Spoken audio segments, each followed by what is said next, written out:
Praise the lord. దేవునికి మహిమ కలుగును గాక.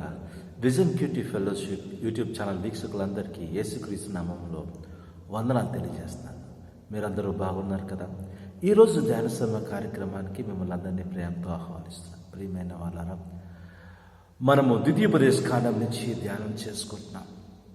మనం ఈరోజు మన ధ్యానం కోసం ఏర్పాటు చేసుకున్న వాక్య భాగం ఏమనగా ద్వితీయోపదేశ కాండము 13వ అధ్యాయము 1 నుంచి 18 వచనాలు. దయచేసి మీ దగ్గర బైబిల్ ఉంటే తెరవండి, కలిసి మనము బైబిల్ చదువుకొని ధ్యానంలోకి వెళ్దాం. నేను మీకోసం 7, 8, 9, 10 వచనాలు చదివి వినిపిస్తాను.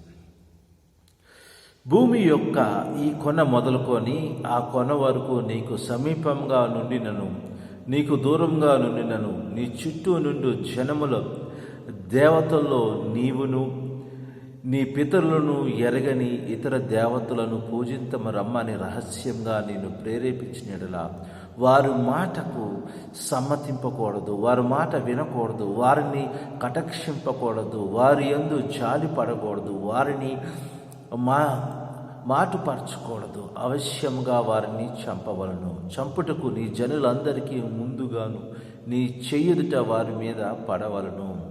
రాళ్లతో వారిని సావగొట్టవలను. ఏలయనగా ఐగుప్తు దేశములో నుండి దాస్య గృహములో నుండి నిన్ను రప్పించిన నీ దేవుడైన యెహోవా యొద్ద నుండి వారు నిన్ను తొలగింప యత్నించెదరు. చదివిన వాక్యమును దేవుడు దీవించునుగాక.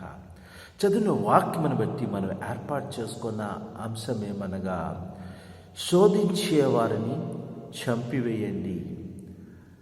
కిల్ ద టెంప్టర్స్ అనే అంశాన్ని మనము ఏర్పాటు చేసుకున్నాం. ఈ వాక్యమును బాగా చదివిన తర్వాత సారాంశాన్ని మనం గమనించినట్లయితే ఇశ్రాయేలీయులకు దేవుడు ఇచ్చిన ఆ యొక్క వాగ్దాన దేశములో వారు నివసిస్తున్నప్పుడు వారిని దేవుని నుండి ఎవరైతే దూరం చేస్తారో, ప్రలోభ పెట్టి వారిని దూరం చేస్తారేమో అని వారు జాగ్రత్తగా ఉండాలని మోషే అనేక సార్లు వారిని హెచ్చరించారు కదండి.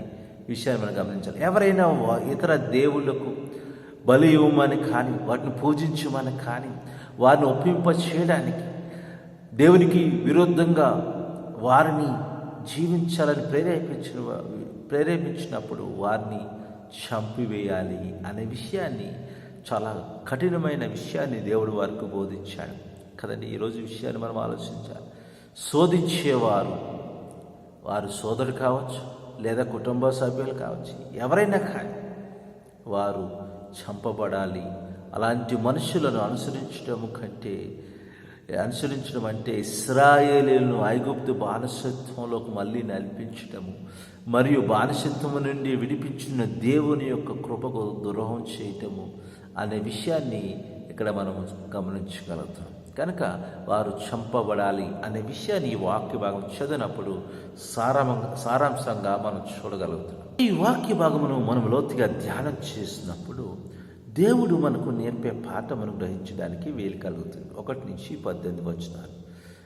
మనము దృఢ సంకల్పంతో పాపం యొక్క ఎలాంటి సూచనలైనా విచ్ఛిన్నం చేయాలి, దాన్ని పాడు చేయాలి కదండి. విగ్రహారాధనకు మోషే ఎంత కఠినమైన శిక్ష విధించడానికి కారణం ఏమనగా వారు ఎలాంటి పాపాన్నైనా పూర్తిగా నిర్మూలించకపోతే అది మొత్తం సమాజాన్ని శరీరములకు చొచ్చుకొని పోయి అది నాశనం చేస్తుంది అనే విషయాన్ని మనం ఆలోచించాలి. కానీ చిన్న పాపం కావచ్చు, పెద్ద పాపం కావచ్చు, దాన్ని పెకిలించకపోతే ఇతర వ్యక్తులను నాశనం చేస్తుంది. కనుక ఈరోజు నీవు నేను ఆలోచించాలి. మన సంఘములో దేవుణ్ణి గౌరవించని సాంప్రదాయం ఉంటే, అది బాధాకరంగా ఉన్న, కష్టంగా ఉన్న, దాన్ని ఖచ్చితంగా మనం తొలగించాలి. దేవునికి విరుద్ధమైన ఏమున్నా కానీ మనం ఆలోచన చేయాలి ఈరోజు. ఇంకా ఈ వాక్య భాగంని లోతుగా ధ్యానం చేసినప్పుడు మనం తప్పు నుండి సరి అయిన దానిని నిర్ధారించినప్పుడు బాహ్య రూపాన్ని బట్టి కాకుండా లోపల ఏముందో దానిని బట్టి నిర్ధారించాలి కదండి. విషయాన్ని మనం ఆలోచన చేయాలి. ప్రియమైన వారు, దేవుని ప్రజలు తప్పక పాటించవలసిన 2 ఆజ్ఞలు: దేవుణ్ణి ప్రేమించడం మరియు ఆయన మాటలు విని వాటిని పాటించడం కదండి. దేవుడు ఈ 2 విషయాలు మనకి గుర్తు చేస్తున్నాడు. 2 విషయాలు మనతో మాట్లాడుతున్నాడు. కాబట్టి ఈ 2 ఆజ్ఞలు సరి అయినవి మరియు తప్పుల మధ్య తేడాను గుర్తించుటకు కొలమానం. ఈరోజు దేవుని మాట వింటున్నామా? దేవుని మాట ఆలకించడం, దాన్ని పాటించడం అనేది మనం నేర్చుకోవాలి. అప్పుడే మనము పాపం నుంచి దూరంగా ఉండడానికి వీలు కలుగుతుంది. బాహ్య రూపాల ద్వారా మనం తప్పు దారి పట్టుకుంటా మన హృదయాలను చూడటం ద్వారా విషయాలను మనం వివేచించుతాం. ప్రియమైన వాళ్ళు, బాహ్య రూపాలను చూసేవారు కాకుండా మనము అంతరంగాలను చూసి అలాంటి వివేచన మనకు దేవుడు ఇవ్వలాగా మనం ప్రార్థన చేయాలి. ప్రియమైన వాళ్ళు, ఈరోజు 2 విషయాలు మనం జాగ్రత్తగా అర్థం చేసుకోవాలి. ఒకటి, పాపాన్ని సహించుకోవడం. పాపాన్ని ప్రేరేపించే వారిని మనం దూరంగా, సంఘానికి దూరంగా ఉంచితే మంచిది. కారణం ఏంటంటే వారు సంఘమును మొత్తమును పాడు చేస్తారు. రెండోది ఏంటంటే మనము తప్పులు చేసేవారిని, అలాంటి వారిని చూసినప్పుడు వారిని సరిచేయాలి.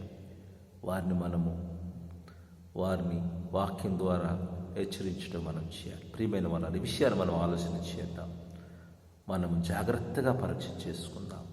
మనలో ఎవరైనా అలాంటి వారు ఉన్నారేమో మనం ఆలోచన చేసుకొని ముందుకు వెళ్దాం. ప్రార్థన చేసుకుందామండి. ప్రభా, నీ వాక్యమును బట్టి వందనాలు. ప్రభా తండ్రి, నీ వాక్యమును మేము అనుసరించే వారంగా ఉంచండి. ఎవరైతే మమ్మల్ని శోధిస్తారో వాళ్ళకి దూరంగా ఉండాలి. మీరే సాయం చేయండి. ఉపదయించమని యేసుక్రీస్తు నామములో ప్రార్థన చేసి పెట్టుకుంటున్నాం తండ్రి. ఆమేన్. ప్రియమైన వాళ్ళరా, వాక్యమును ఓపికగా విన్నారు, దాన్ని బట్టి వందనాలు. మీ అనుభవాలను మాతో పంచుకోవాలని ఆశపడుతున్నట్లయితే మమ్మల్ని సంప్రదించి దేవుని కృప మీకు ఎల్లప్పుడూ తోడై ఉండును గాక. ఆమేన్.